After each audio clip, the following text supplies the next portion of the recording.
Welcome to Simple Linear Regression. First, we're going to talk about scatter plots and correlation as they relate to linear regression. And this is perhaps one of the most important statistical analysis methods presented to you in this course. So let's get started. So here's some data that was taken from Salt Lake City. And it was taken from a weather station. So sometimes the weather station isn't in service or needs to be repaired. So not every year had observations for every single day. So I only took years in which there were at least 320 observations for the year. And we have recorded here the year, the number of observations for the year, then this T-min, and this T-min is the average minimum temperature. So you take the minimum for each day, then you average it for the entire year. Okay, so every day the weather station is recording, and there's a high and there's a low. It takes the low and it averages it for the whole year, and we get this one observation for the whole year. This observation represents a whole year's worth of data with at least 320, but here we saw we had one for every day of the year.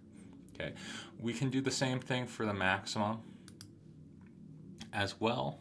So we have this data for the average minimum, the average maximum. We have the date and the decade. Okay, and I'm going to read you this quote from Lyra Cushing, and it's taken from this New York Times article. And it says, nationwide, summer nights have warmed at nearly twice the rate of days, with overnight low temperatures increasing 1.4 degrees Fahrenheit per century since 1895, when national temperature records began, compared to a daytime high increase of 0.7 degrees per century. Nights have warmed faster than days during other seasons too. In a typical year, heat waves kill more Americans than any other natural disasters, including floods, tornadoes, and hurricanes. While warm summer nights might be less concerning than scorching afternoons, the combination of high daytime and high nighttime temperatures can be really lethal because the body doesn't have a chance to cool down, said Dr. Cushing, who's a professor of environmental epidemiology at San Francisco State University at the time the article was written. So here's my question to you. We have data for Salt Lake City, and my question is, does Salt Lake City experience the same trend of warming nighttime temperatures? Okay, and here I'm going to go ahead and assume that average minimum temperatures typically occur at night, so we'll use this to explore the hypothesis. And the first thing that you do when dealing with this data, and I want to point out that this data type has a response variable y, which is average minimum temperature. That's numeric from chapter 1. Okay, and x is also numeric. It's the year. Okay, and a scatter plot displays a numerical x versus a numerical y, and it's just nothing more than plotting points on a graph. Okay, and you get this graph. This is called a scatter plot. So here's your average minimum temperature on the y-axis, and here's your year plotted on the x-axis, and the dots represent the observations. This line that I have here, that's called the trend line, and that's the linear regression line. The question is, does this line model the data fairly well, and what does the line say? But let's not pay attention to the line. I've got a few other things I'd like to discuss. Okay, and the first thing I'd like to discuss is called a correlation.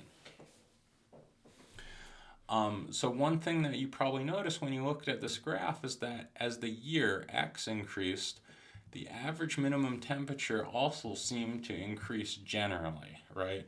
I mean, like here you see an observation here, and then here there's an observation down there. Sometimes it goes up, sometimes it goes down, right? But on average, it seems to be going up, right?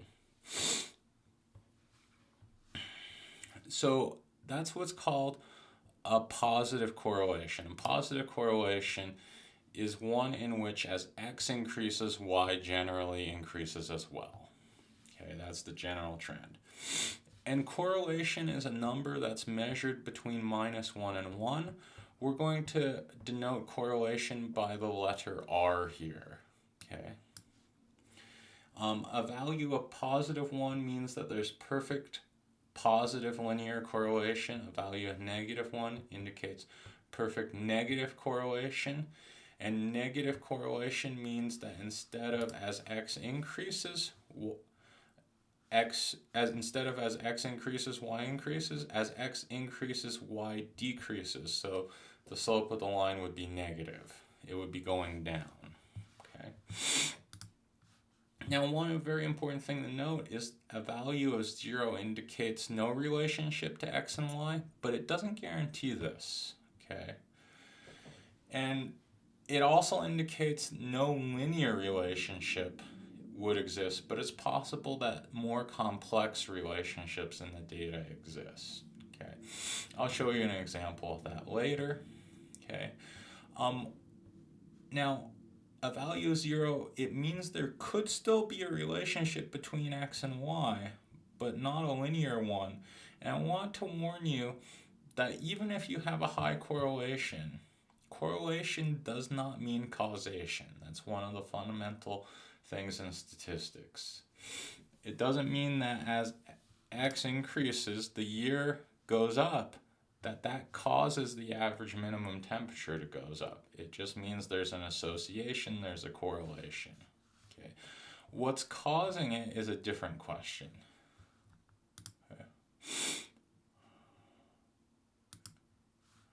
Okay, so now I'm going to ask you if these things are positive or negative correlation. So here's the first example.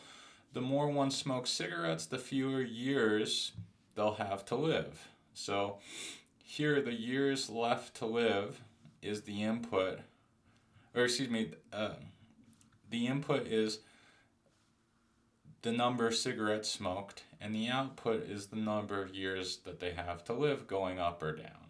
And here is believed that smoking causes death, and so there's a correlation, and it's a negative correlation. It causes it to go down. Those aren't the only factors that affect how long someone will live. Like, it's possible that someone could be in better health but smoke cigarettes and live longer. So it's a correlation, it's not a causation, so keep that in mind. Okay. Well, I should say a little bit that there's a deep debate. It's strongly believed that smoking cigarettes does cause lung cancer, at least. How long they have to live is a different question. Okay, so I'd like to just make that distinction. Okay.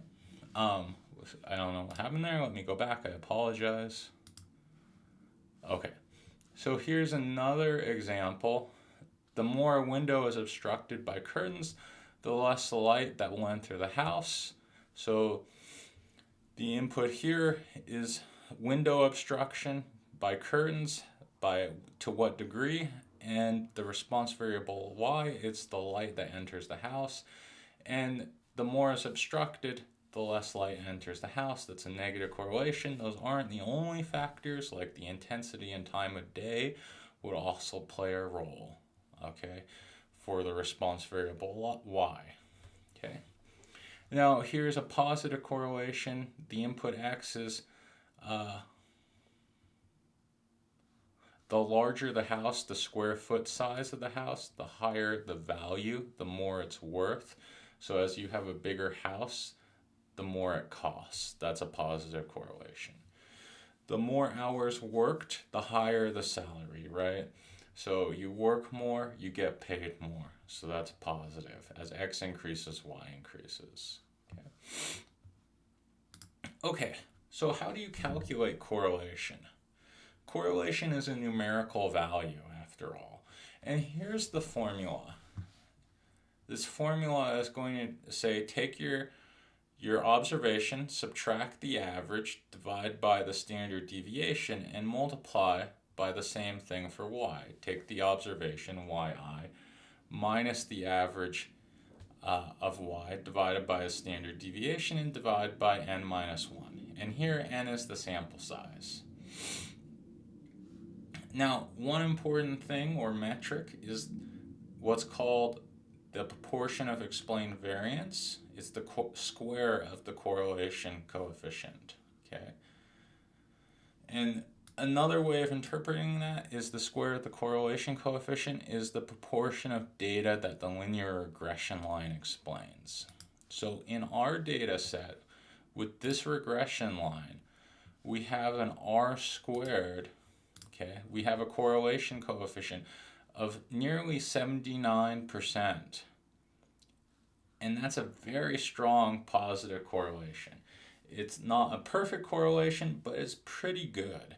And if I were to square that value, I'd get 0.62. And that indicates that the linear regression equation explains 63% of the data. And to me, that's not bad, explaining 63% of the data. Okay. So now let's move on to linear regression. Well, as you saw, linear regression is displayed in this graph here with the data plotted against a line. So remember, a line has an equation of y equals mx plus b. Now this is also called the least squares regression line. And here m, the slope, has a very special form. You take your correlation coefficient, you multiply it by the standard deviation of y, and you divide by the standard deviation of x. And b is equal to the average of y minus that slope you just calculated times your average of x. Okay. Now, if you have a positive association, then r has to be positive. As x increases, y increases. So if we have a positive slope, that means r has to be positive. And the same thing is true for a negative association. If we have a negative slope, m, then r has to be negative. Remember, standard deviation is always going to be a positive unit. So numerator and denominator of this quantity is always positive. Okay. Now, no association means that as x increases, y does not change, so m should be 0 in this case. But I want to caution you, just because m is 0 doesn't mean that there's no relationship. Okay. Here's a little graph of the correlations and the regression line. Okay. One thing that I want to mention about linear regression is that it's often called the least squares regression line because it minimizes the sum of the squares of the error. So in essence, it tries to minimize the average error for your data set. And that's a nice property to have. Okay. So here's a graph of correlations. Perfect correlation means that the data more or less lies on the line. Highly positive, this is about the value we had, 0.79 versus 0.8 here, is a highly positive correlation. Here's a low positive correlation, which is 0.3, and no correlation says, hey, as x increases, y increases. Well, that's not happening. As x increases, y, nothing happens to y. It just has random error in it. Here's negative correlation. So as x increases, y decreases. There's a negative slope to the line.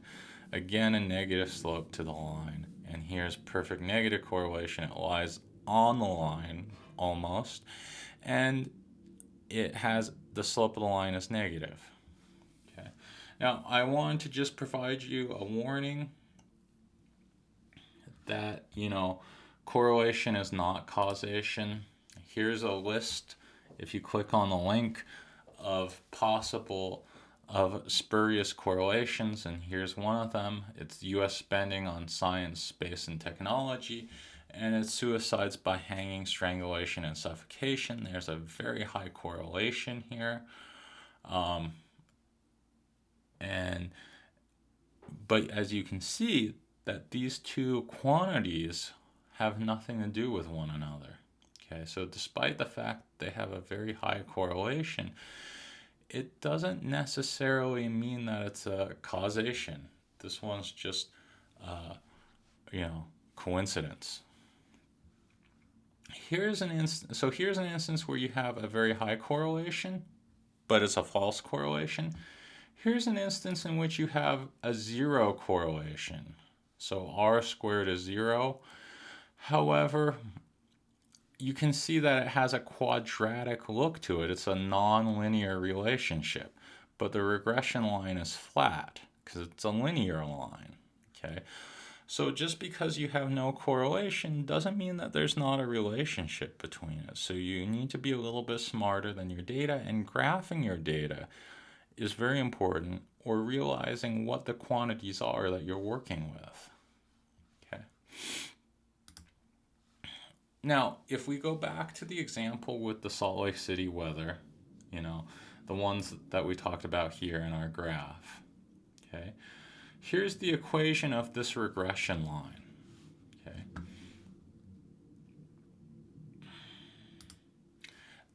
The regression line is for average minimum temperature, T min, on year, which is X, and it says that the slope is 0.083, the intercept is minus 124.86, and an important interpretation of this regression line is the slope. For every single year that goes on, it's saying that the average minimum temperature increases by 0.08 Fahrenheit. Put another way, every 10 years it increases by 0.83 Fahrenheit, or nearly 1 degree. Okay. Now, one thing to notice is that 0.083, that value is small, but the correlation coefficient indicates that there is a very good relationship between X and Y. So don't be confused that, 0.08, that's kind of small. Maybe that's 0. Maybe there's no relationship. No, look at the correlation coefficient. That's a very good, positive, linear relationship between X and Y. That indicates that that even though 0.08 might be a small number, that is indeed a relationship between X and Y, and it just goes up by a small amount every single year. Okay. Now, another thing that I want to point out is that the intercept of this regression line does not make sense. When X is 0, in year 0, we do not have a temperature of minus 124 degrees Fahrenheit. So this linear regression does not apply for all values of X for every single year. And you need to be careful for what ranges of X you could apply this data set, this linear regression line to. Okay. So it should generally be for values of X that don't extend too far above or below your maximum or minimum observation in X, okay? But knowing what kind of data you're working with is very important, and also graphing it for making these decisions. Now, one thing that we can do with a regression line is we can form predicted values for any input. So for example, in 1950, we can input that, and we can just put X equals 1950 right here into the regression equation, multiply it by 0.083 minus 124, and that gives me a predicted value for average minimum temperature of basically 37 degrees. We can compare that with the actual observation. The actual observation was 39.59178 degrees Fahrenheit. So our predicted value is a bit off, and we'd like to measure how off it is. And what measures that is the residual. The residual is the observed minus the predicted. So we're going to take our observed, subtract the predicted, and we're off by 2.6 degrees. Okay. Now, an important quantity in statistics is called the sum of the squares of the residuals. And what that is that you would take this residual and you'd square it, but you'd you'd calculate all the residuals. For every single observed data point, you'd calculate the residual and you'd square it and add them all up. That's called the sum of the squares of the residual. Is an important value in statistic. Okay. And one thing that I would add is that the linear regression equation is calculated to minimize the sum of the squares of the residuals, or SSE. Okay, and that's by design. Okay, the details on SSE go a little bit beyond this class, but if you take more statistics classes, you will find out more about SSE. Okay.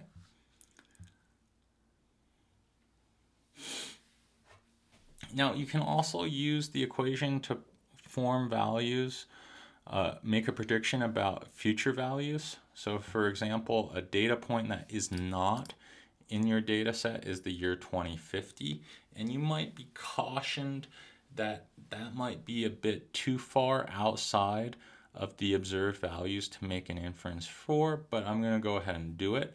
And if I plug in 2050 here, and I multiply it by 0.083 and subtract the 124, I get 45.29 will be the average minimum temperature in the year 2050. Okay, but we can't calculate the residual for this year because there's no observation for the year 2050. It hasn't occurred yet. Okay, so that one thing that I'd say is that this linear regression equation, this would be our best guess as to what average minimum temperature would be. But that does assume that this linear trend continues, that there's no sudden changes in policies concerning emission levels or anything that might affect average minimum temperature. Now, one thing that we can also do is we can form how much the temperature has increased over a 100-year period from 1950. So one thing, what we'll do to do this is we'll form the predicted value of 2050 minus the predicted value of 1950. And I wanted to say, since we can only form the predicted value of 2050, I have to use the predicted value. Now, I'm not using the observation from 1950 because I'm using the predicted value for 2050. So it's only fair that I use the predicted values from the regression line for both. Okay. And if I do that, I can figure out on average how much these average minimum temperatures will be over a 100-year period, how much it will increase from 1950. So it'll be 45.29 minus 36.99, so about 8.3 degrees Fahrenheit is what I expect the average minimum temperature will increase from 1950. Now, as I was saying, this increase assumes that there's no changes to any other variables, that this trend continues. We don't change emission regulations or anything like that. Okay, and that I'd further caution you, it's dangerous to assume trends in the data will continue too far beyond the observed values. Okay, and how far beyond depends on the specific scenario, how quickly things can change. So that depends a lot on scenario. Okay. So when you're analyzing data, you might see a regression equation, and you might see something like this. Okay. So this is the output I used in a computer to calculate this for the data set. And here's the estimate. So this estimate is the slope, and also, this is the slope, and this is the intercept B. So this is how I got M. is from this output here, and this is how I got B, and that's how I form my regression equation. There might be some questions in which I give you some output and I ask you, what is the regression equation? Now, we haven't talked about standard error, the t-value, or the p-value, but we will later in this course for regression. What we have talked about is r squared, and you can use this metric or this metric. This one's a little bit more conservative, that's why it's lower. It's because it doesn't want to overestimate the amount of correlation between the data, and that's what adjusted r squared does. They'll be very similar. If you use multiple r squared, it's less conservative. It may slightly overestimate it, but these two estimates for r squared will be very similar. That's the proportion of explained variance, or proportion of which the model explains the data, is 62 or 61%, depending on which metric you use. And if you take the square root of one of these numbers, that's the correlation. Okay. Now, I used a computer because it'd be very painful to calculate all of these numbers by hand. There'd be a lot of calculations involved. Okay. Okay. So when you see this output, you should know what to do with the estimate for the intercept and also for the slope, and about these two numbers, the adjusted r squared.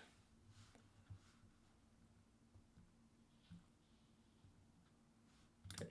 Now, when you do regression, there are assumptions when you do regression, and the assumptions are that the errors are normally distributed, the variance remains constant with respect to x, and that the observations are independent. Now let's check our assumptions. And one important thing that I'd like to say is that linear regression is robust to violations. So if you violate the normality, you violate the independence, you violate the variance, is generally okay, so long as they're minor violations to these assumptions. So let's go ahead and check these three assumptions. So the errors are normally distributed. What I did is I took a histogram of the errors. And how an error is calculated is by the residual, how far off the predicted value is from the actual value. So we form the residuals, I make a histogram of it. It looks to be fairly normal. It's not perfectly symmetrical. The boxes to the right of 0 are a little bit higher than the ones below 0. But it looks to be approximately normal. So remember, when we're asking, are things normally distributed? Nothing's going to be absolutely perfect, but this looks close enough. Okay, it has a nice bell shape. It's not perfectly symmetrical, but is relatively. Okay. So normality looks good. And this normality is the one that we don't need to worry about the most. Constant variance. So how far up versus down does it go as year increases? So here it's a little bit higher, and then here it goes down. And then here it goes up, but then here's the same general trend. It kind of hovered close to the line more here. And then it goes up again. So it seems to not be varying much by year. There are some years in which it's more closer to the line. And I like that these residual, so this is a graph of year versus residual, that the on average is right here dead in the center at 0. Residual is synonymous for error. Okay, so the average error is 0. That's what that line's indicating. So constant variance, it seems to be relatively okay. Like it'd be nice if they were closer to the line, which would indicate less variance. And if, it was the same in this low periods as the high, but the fact that it seems to repeat, sometimes further away, sometimes closer to the line, and then further away, and then closer to the line, makes me feel good. If it was just further from the line, then close to the line, that would indicate non-constant constant variance in that case. Okay. Now, independence. The assumption of independence is on the nature of the data. Now, independence would mean that 1 year's average minimum temperature would not affect the next year's. And that's false. Okay. The best guess for next year's average minimum temperature is this year. Okay. Weather is correlated, right? The best way to predict tomorrow's temperature is based on today's. Okay, so there is correlation in weather data with respect to time. We've done some things to mitigate this dependence, the correlation. Okay, and what we did was we took the average minimum temperature per year. Okay, that makes it less dependent. Okay, but there is still some dependence, and that's why I said we have a weak dependence, because we mitigated some of it. Okay. Well, here's a new problem that I want us to consider, and it affects us all, at least, if we're going to be eating meat, but it also affects us, regardless, for all foods, and that's the pH reading in food. In order to safely process food, the pH level needs to be 4.6 or below. Okay, and I provided a source for that if you click on it under this problem here. Okay, and at these levels, toxins formed by the deadly organism causing botulism are inhibited. So unless you want to get sued often, you better process your food so that it doesn't cause health problems for individuals. Okay. So here's an actual study that was performed on meat processing and pH. Okay. So a certain kind of meat processing may begin once the pH in post-mortem muscle of steer carcasses are decreased sufficiently. To estimate the time point at which pH has dropped off sufficiently, 10 steered carcasses were assigned to be measured for a pH at 1 of 5 times at slaughter.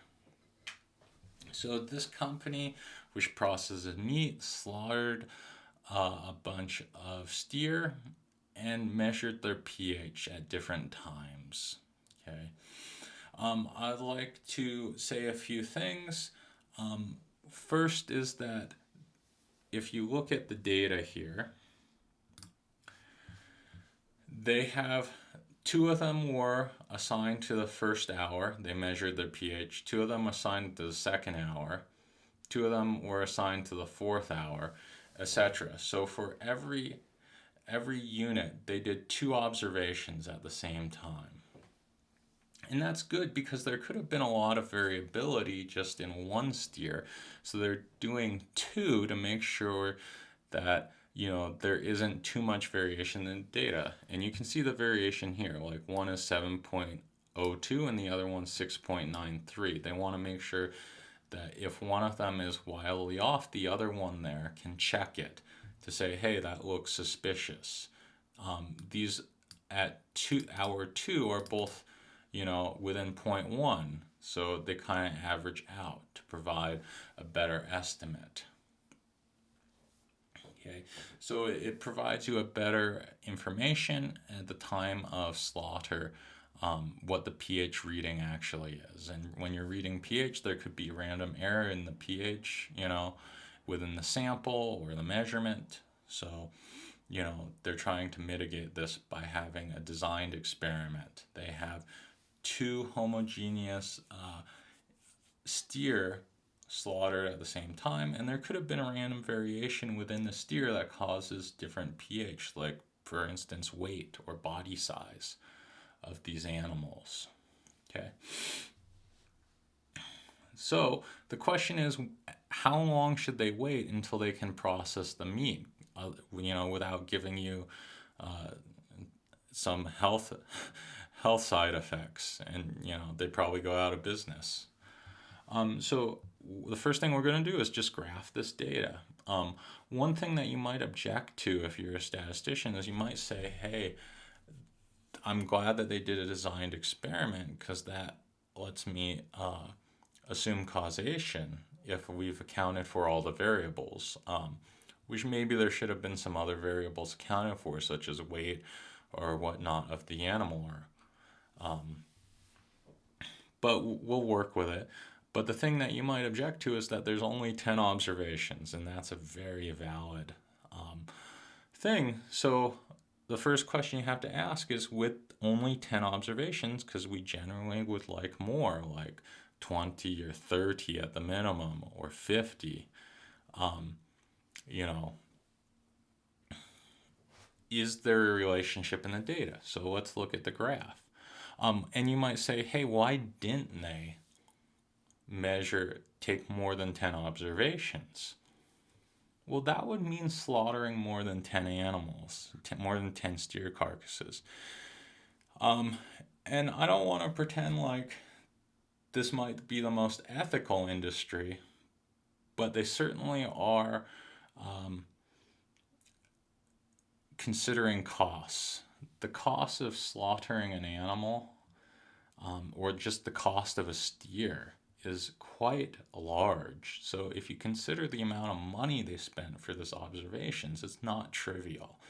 So that's most likely the main reason why we only have 10 observations is because of cost, okay, and practicality. So sometimes you have to work with what you have.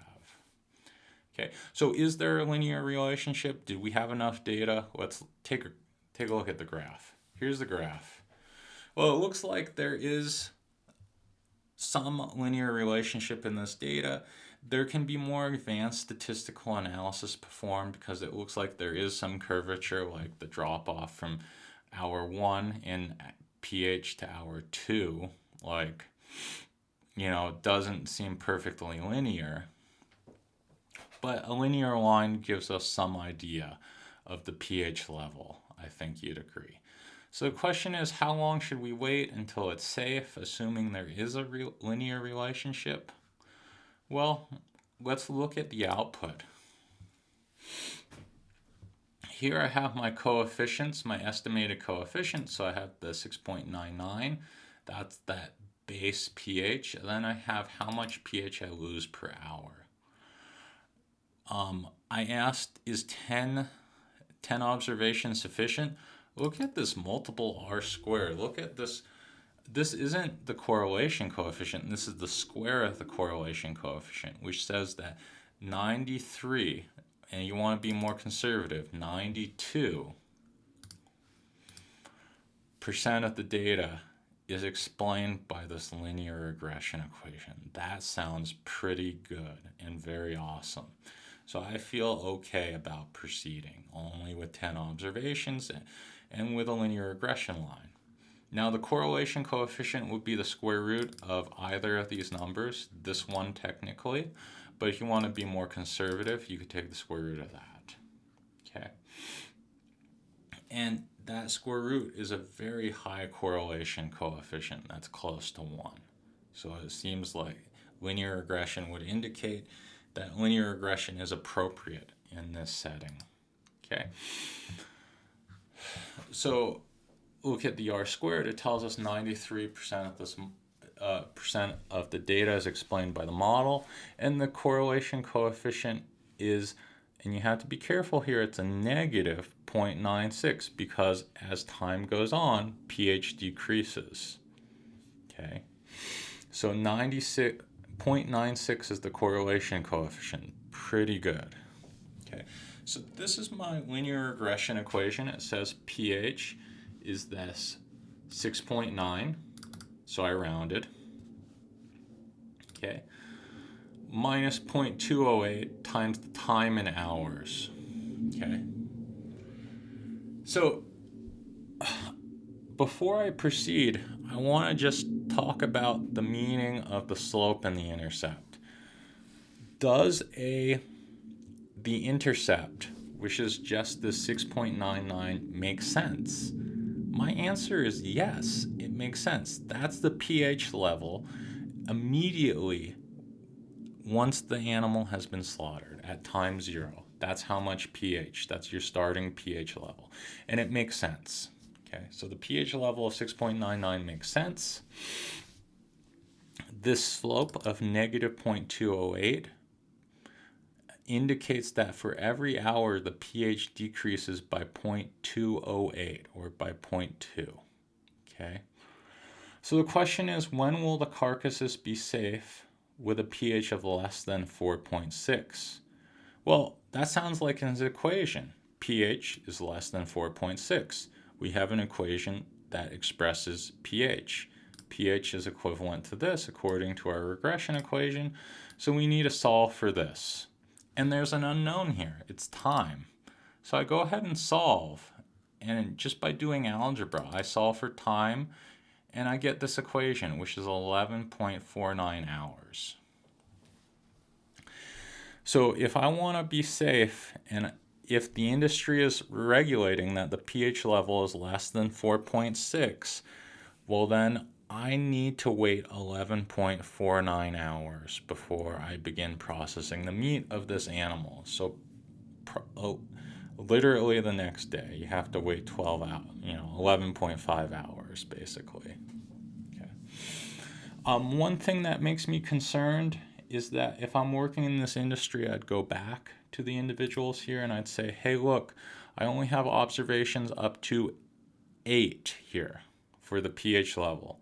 And that gave me a pH of 5.5. I have to make inferences on the pH level all the way up to 11.5. That's outside of the observed values. I would go back to my bosses and I'd ask them to spend a little bit more money, and I'd ask them to do a follow-up study in which we observe the pH level for 11.5 hours and maybe a few observations slightly above or below. So they will have to spend some extra money if they want to be really sound, and that's up to them, how safe they want to be. Okay. So we have when this should be processed. Since we're using linear regression, we should assess the assumptions. Okay. So remember, there were 3 assumptions. The errors are normally distributed, there's constant variance, and the data is independent. Okay. So if I'm looking at this normality, here's the graph of my errors. It doesn't make a nice bell shape. So it looks like the assumption of normality is violated. Okay. The equal variance, well, look, it starts up high, it goes down low. That doesn't seem to be equal. This doesn't seem to be close to this line with just random errors above and below. So this does not seem like equal variance is true. Okay, and equal variance is the most important one. Now, I like to add that to evaluate both of these is somewhat difficult because of the sample size. We should not be assessing normality on only 10 observations or equal variance. We should have ideally 30 or more, and the cost of that would be quite high. Okay. So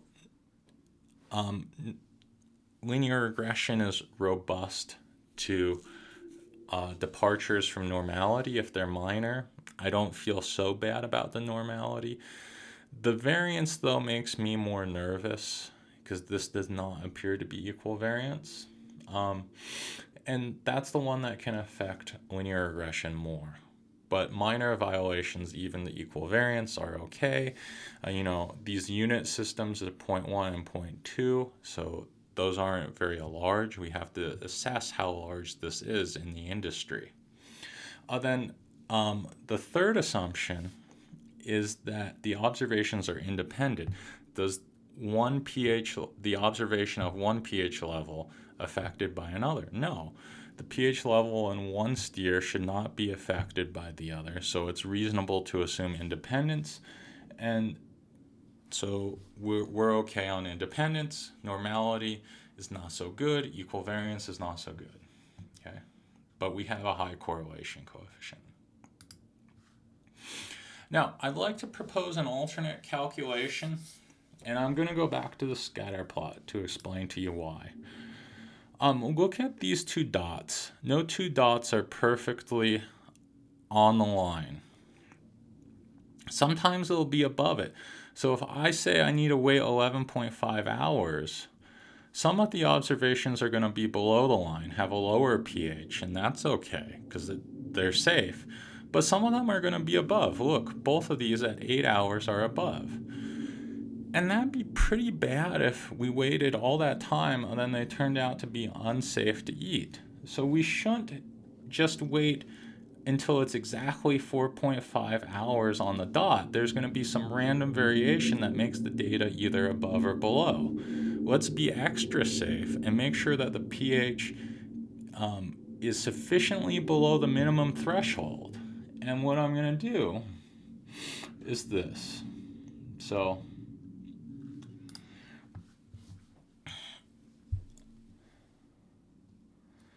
I'm going to solve for the time required to make the pH less than 4.6. That's the minimum. But then I'm going to insist that it's below the pH by 6 standard errors. Okay. Now, if I want to do 3 standard errors, that would be sufficient from the empirical rule. But I'm doing 6 to be twice as safe. Like, basically impossible. If you remember the reading score, when they increased by 6 standard deviations was an impossible outcome and they detected it for cheating. Well, 6 standard deviation indicates that you're pretty safe then. So even if the company refuses to give me additional observations for 11.5 hours so I can better assess it, I'm going to make sure that they're safe by multiplying by 6 standard errors. Okay. Now, my estimate for standard error can come from data, and that's 0.15. Now, I said normally 3 standard errors are sufficient, but when I looked at the graph, right, it didn't look normally distributed, so I made sure I was extra safe with 6 standard errors. Okay, and I'm going to solve for time here with this pH, and I solve for when pH is below the minimum threshold by 6 standard errors. Okay.